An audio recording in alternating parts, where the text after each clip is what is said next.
샬롬 할렐루야. 고린도 전서 2장 6절에서 9절이요. 그러나 우리가 온전한 자들 중에서는 지혜를 말하노니 이는 이 세상의 지혜가 아니요 또 이 세상에서 없어질 통치자들의 지혜도 아니요 오직 은밀한 가운데 있는 하나님의 지혜를 말하는 것으로서 곧 감추어졌던 것인데 하나님이 우리의 영광을 위하여 만세 전에 미리 정하신 것이라. 이 지혜는 이 세대의 통치자들이 한 사람도 알지 못하였나니 만일 알았더라면 영광의 주를 십자가에 못 박지 아니하였으리라. 기록된 바 하나님이 자기를 사랑하는 자들을 위하여 예비하신 모든 것은 눈으로 보지 못하고 귀로 듣지 못하고 사람의 마음으로 생각하지도 못하였다 함과 같으니라. 아멘. 십자가의 도 8번째, 예수가 왜 우리의 구세주가 되시는가입니다. 첫사람 아담이 선악과를 따 먹음으로 범죄한 이후 아담은 물론 아담의 후손들까지 죄인이 되었습니다. 죄인이 된 모든 인류는 죄의 싹슨 사망이라는 영계의 법칙대로 이 땅에서는 슬픔, 눈물, 괴로움 속에 살다가 육의 수명이 다하면 영원한 사망을 당하여 지옥으로 가야만 하는 처지가 되었지요. 그러나 하나님께서는 범죄한 인류를 구원하기 위해 구세주가 되실 예수님을 만세 전에 예비해 두셨습니다. 사도행전 16장 31절에 주 예수를 믿으라 그리하면 너와 네 집이 구원을 얻으리라 말씀하신 대로 주 예수 그리스도를 믿는 사람은 지옥의 형벌에서 벗어나 천국에 들어갈 수 있도록 구원의 길을 열어주십니다.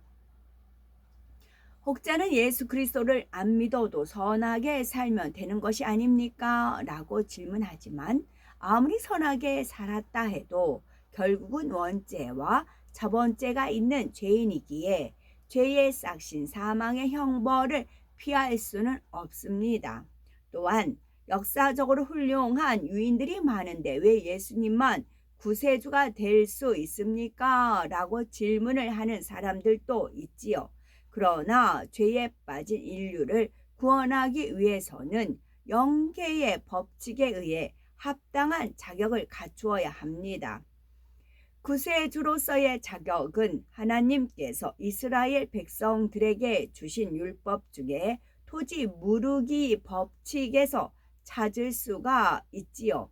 그 내용은 이스라엘 백성들에게 분배된 토지는 하나님의 것이므로 영영이 팔 수가 없는 것이며 혹여 땅 주인이 가난해서 토지를 팔았다면 땅을 판 사람의 근족이 대신 땅값을 지불하여 그 토지를 무르도록 정해 놓으신 것이지요. 첫사람 아담이 하나님의 명령을 거역하고 범죄했을 때 그 죗값으로 사람이 원수 마귀에게 팔리고 말았습니다. 그러나 토지와 마찬가지로 흙으로 지음받은 사람 또한 하나님의 것이므로 영영이 팔 수는 없습니다. 누군가 자격을 갖춘 사람이 와서 죗값을 대신 지불해 주면 원수 마귀는 죗값으로 팔린 사람을 내어 놓아야 하지요. 구세주로서의 자격은 첫째로 사람이어야 합니다. 이스라엘의 토지 무르기 법칙에서도 팔린 땅을 되찾아 올 수 있는 사람은 토지를 판 사람의 근족이어야 합니다. 마찬가지로 사람의 죗값을 대신 지불하는 것도 영혼육을 가진 사람의 근족이라야 하지요. 그래서 예수님께서는 하나님의 아들이시면서 육신을 입은 인간으로서 이 땅에 태어나신 것입니다. 두 번째 조건은 아담의 후손이 아니어야 합니다. 아담의 후손은 모두가 원죄를 가지고 태어납니다. 만약 가난하여 토지를 판 사람에게 근족이 있다 해도 그 근족 역시 가난하여 돈이 없다면 팔린 토지를 되찾아 올 수가 없습니다. 마찬가지로 원죄를 가지고 태어난 아담의 후손은 자기가 죄인으로 지옥에 가야 하는 처지이므로 다른 사람들의 죄를 대속할 수가 없지요. 그러나 예수님만은 사람이시지만 아담의 후손이 아니라는 사실입니다. 남자의 정자와 여자의 난자가 결합되어 잉태되신 것이 아니라 동정녀 마리아의 몸에 성령의 능력으로 잉태되셨기 때문입니다. 세 번째 조건은 원수 마귀를 이길 수 있는 힘이 있어야 합니다. 전쟁에서 적에게 잡혀간 포로를 구출하려고 해도 적을 이기고 포로를 되찾아 올 수 있는 힘이 있어야 하지요. 영계의 법칙에서는 죄가 없는 것이 힘입니다. 아담 이후의 모든 사람이 원죄와 자본죄를 가진 죄인으로서 원수 마귀 사단에게 굴복해야 했지만 예수님만은 원죄도 자범죄도 없으시니 원수 마귀 사단의 사망의 권세를 깨뜨리고 인류를 구원해 내실 힘이 있으셨던 것입니다. 구세주의 네 번째 자격 조건은 목숨까지 줄 수 있는 사랑이 있어야 합니다. 형제 중에 동생이 빚으로 인해서 벌을 받게 되었을 때 부유한 형이 동생의 빚을 갚아주면 동생이 벌을 받지 않아도 됩니다. 그런데 형이 아무리 부자라도 동생을 사랑하지 않는다면 아무 소용이 없지요. 형이 동생을 사랑할 때라야 자신이 큰 손해를 보게 된다 해도 동생의 빚을 갚아줄 수가 있는 것입니다. 토지 무르기의 법칙에서도 마찬가지입니다. 가난한 사람이 토지를 팔게 되었을 때 부유한 군족이 있다 해도 그에게 사랑의 마음이 있어서 상대를 도와주려고 할 때라야 토지 무르기가 성립이 되는 것이지요. 인류의 죄를 대속하는 것도 마찬가지입니다. 예수님께서는 인류의 죄를 대속할 수 있는 구세주의 세 가지 조건을 다 갖추셨지만 만일 예수님께 사랑이 없으셨다면 인류의 죄를 대속해 주시지 않았을 것입니다. 구세주가 되려면 죄인들을 대신하여 사망의 형벌이라는 엄청난 희생을 당해야 합니다. 더구나 가장 흉악한 죄인처럼 온갖 멸시천대를 받으면서 나무 십자가에 못 박히고 물과 피를 다 쏟으며 처형당해야 하지요. 세상에는 죄인들을 처형하는 방법이 여러 가지가 있지만 영적으로 죄인들의 죄를 대속할 구세주는 단지 대신해서 죽기만 한다고 되는 것이 아니지요. 영계의 법칙에 따라서 반드시 나무에 달려야 하며 피를 흘리고 죽어야 합니다. 갈라디아서 3장 13절에 보면 그리스도께서 우리를 위하여 저주를 받은 바 되사 율법의 저주에서 우리를 속량하셨으니 기록된 바 나무에 달린 자마다 저주 아래 있는 자라 하였음이라 했습니다. 여기서 율법의 저주란 로마서 6장 23절에 나온 죄의 싹슨 사망이라는 영계의 법을 의미합니다. 영계의 법칙에 의해 범죄한 사람에게 사망이라는 율법의 저주가 임하게 되었으니 구세주가 율법의 저주에서 인류를 해방시킬 방법도 영계의 법칙에 따라야 하는데 그 저주받은 사람이 달려야 할 나무에 구세주가 대신 달려주어야 하는 것이 바로 영계의 법칙인 것입니다. 피를 흘리고 죽어야 하는 것도 마찬가지입니다. 레위기 17장 14절을 보면 모든 생물은 그 피가 생명과 일체라 했습니다.